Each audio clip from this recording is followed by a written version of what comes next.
Chief Spagnolo from the Waterbury Police Department. I wanted to give an update to the public on some incidents that occurred here overnight last night. Beginning at 11:45 p.m. Last night, we had a report of shots fired on Cassidy Avenue here in the north end of the city. There were multiple rounds from an assault rifle and from a 9mm handgun that were fired at that residence. We do know at the police department that residence contains a juvenile very familiar to us, has recently been arrested on weapons violations, brought to court, sent to detention, and released mid last week back to our community. About 15 minutes later, in the west end of the city on Whitewood Road, there was another incident of shots fired. That incident contained 9mm casings that were found on scene. Bullets were fired into a household that was occupied at the time. That is an address on Whitewood Road that is familiar to the Waterbury Police Department. A juvenile resides there that we believe has ties to auto theft and group violence. 15 minutes after that, at around 12:30 a.m., there was an incident at 112 Angel Drive, about a half a mile away from Whitewood Road, where shots were fired into a house with a 9mm handgun. In that particular case, a 14-year-old boy was struck in the back. The bullet lodged very close to his aorta. He was transported to St. Mary's Hospital for treatment and subsequently transported to the Children's Medical Center in Hartford. He is in stable condition, thankfully. 112 Angel Drive is another address very familiar to us here at the Waterbury Police Department, where juveniles reside that are involved in group violence and auto theft. And as a matter of fact, at 112 Angel Drive, there is a juvenile who was recently released from detention who was charged with weapons violations earlier this year. This investigation is very active and ongoing. We have our forensics lab that is doing comparisons on the evidence, especially the bullet casings that were retrieved at all 3 different locations last night, so we can determine if there's any evidentiary value there for us. We do believe this is an isolated incident. We are looking into the fact that this may be retaliatory for the first shooting that occurred on Cassidy. We do know that some of the juveniles that reside in these particular residences are engaged in group violence, but in different groups. So that's something that we're actively looking at this morning. We have a couple of descriptions of vehicles that were involved. We have yet to been able to determine whether there were any stolen motor vehicles involved in these particular shootings last night. As the day progresses and the investigation continues, we will certainly provide updates to the public as we're able to.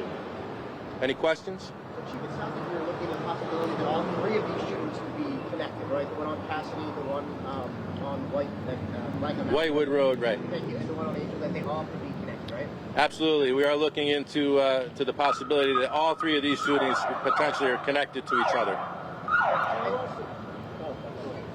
I was also just going to say, too, again, I know that there was something mentioned earlier about a party that may have been going on Angel Drive. We had also heard from neighbors in the area that they've dealt with drive-by shootings on multiple occasions. Do we believe that this happened in a home? This was a drive-by shooting? What happened on Angel Drive? Is there any clarification there? So at all 3 addresses, there was evidence collected outside the residence, and there was evidence that the residence was struck by gunfire from the outside. So, we believe that the potential for a drive-by shooting is significant in this particular investigation. We're not quite sure yet if people actually got there on vehicles, got out on feet, on foot rather. That all remains to be determined as the investigation continues. But I can tell you that the shots were fired from outside the residence in the direction of these particular 3 addresses. Was the teenager that was shot last night, was he local, and what school did he attend? He's a 14-year-old local resident. He lives at that address at Angel Drive. I don't have that information for you. We can try to provide it later, though, as far as the school. I'm sorry, you go ahead. The 14-year-old that was hit, is he known to the Waterbury Police Department? Have you had to deal with him before you started? You said a couple of the other individuals who were well known to you. Is he known to you as well? Yes. In what capacity? We know that he is engaged in group violence. Chief, are you identifying the groups and gangs that maybe you think may be involved in this? And then also, what would you say to the folks that live on the street? Unfortunately, there's been obviously this big uptick in violence. They must be pretty scared. So we have a very active gang task force here in Waterbury. We work closely with state and federal partners on information and intelligence. We've been working closely with the Department of Corrections at the beginning of this year to collect information about folks that are returning to our community that may potentially have some connections or roots in group violence or gangs. We've been providing social services and support for people that have been coming back to our community, at least on the adult level. We're trying to do that on the juvenile level as well, but that's very difficult because the information is very limited for police on releases and exactly what's going on in their cases. And as far as the residents are concerned, we do believe that these are targeted incidents of violence. We're working very hard to curb that violence. We're certainly going to work extremely hard, and I'm confident that we will be able to levy charges against the people responsible for these acts of violence last night. And I would ask that the people in the public remain vigilant and diligent. They report anything they may see to us at the police department. They can do that anonymously or gladly call. And we will be out in those communities. You'll see a lot of community relations officers out in these areas, these particular areas, over the course of the next several weeks, along with other city services. And we encourage the residents of the communities that are impacted to take advantage of those. You were saying that these incidents primarily are sort of isolated. Are these incidents just involving teenagers, or are they being influenced by adults? What's the case? So look, we had that incident of shots fired on Congress Avenue about a week ago where a 10-year-old was struck. We know that there were parties that have been arrested. There's parties that are still under investigation. There's parties that are still at large from that particular incident. Everyone involved in that incident is responsible for that incident is engaged in group violence, engaged in auto theft, very familiar to the police department. We arrested a couple of adults in that incident, Thomas West being one of them. Derek St. Hilaire, who was a victim but also arrested for that shooting, another one. And then there's a couple of juveniles that have taken to custody orders that are involved with that particular incident for weapons and auto theft violations. And there's a female who I believe just became an adult who also has an arrest warrant in that particular incident that we're actively seeking right now.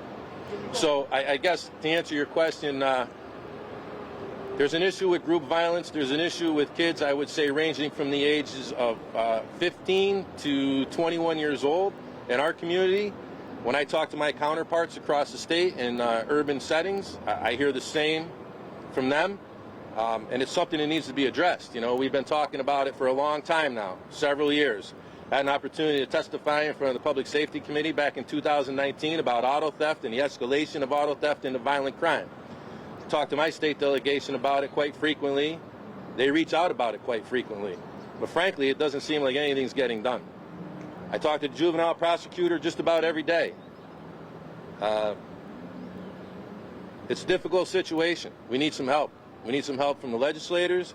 We need people to recognize and understand that there's kids involved in auto theft, graduating to violent crime.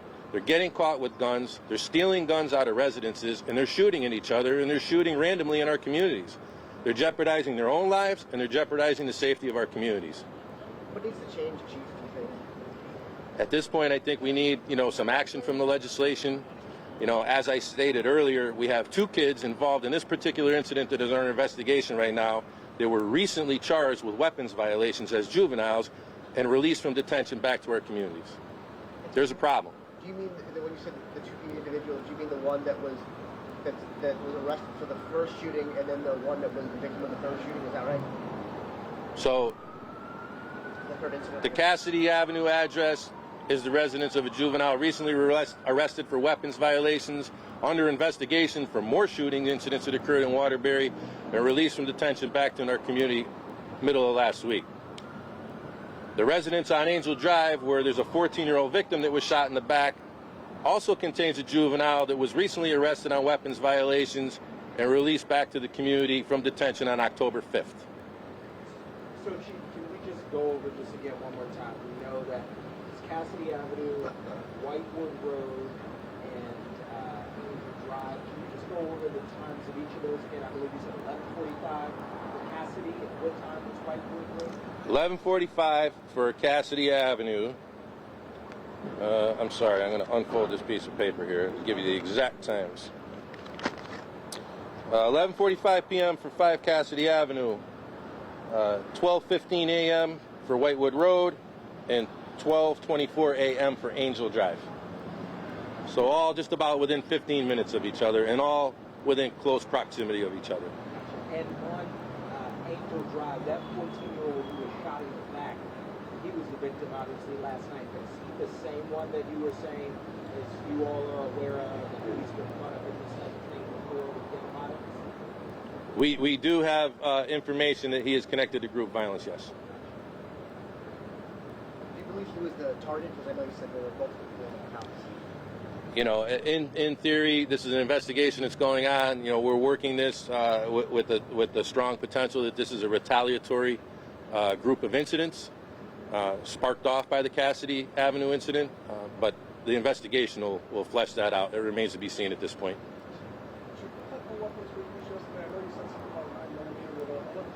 Right, there was a 9mm used at all 3 residents, and then a 5.56 round was recovered. That's an assault rifle round on Cassidy Avenue. I can only tell you that it's a 5.56 round. You know, our ballistics people are working on that right now. They may be able to provide more information on whether it's an AK or an AR, whether it was a pistol or a long gun, but hopefully the investigation will flesh that out. You know, we are looking for, you know, witnesses and video that could potentially provide us more information at this time. I would say it's probably very similar to the assault rifle that we seized on a warrant service yesterday afternoon here in the city. Any other questions? All right, we'll update you as the day goes on. Thank you very much.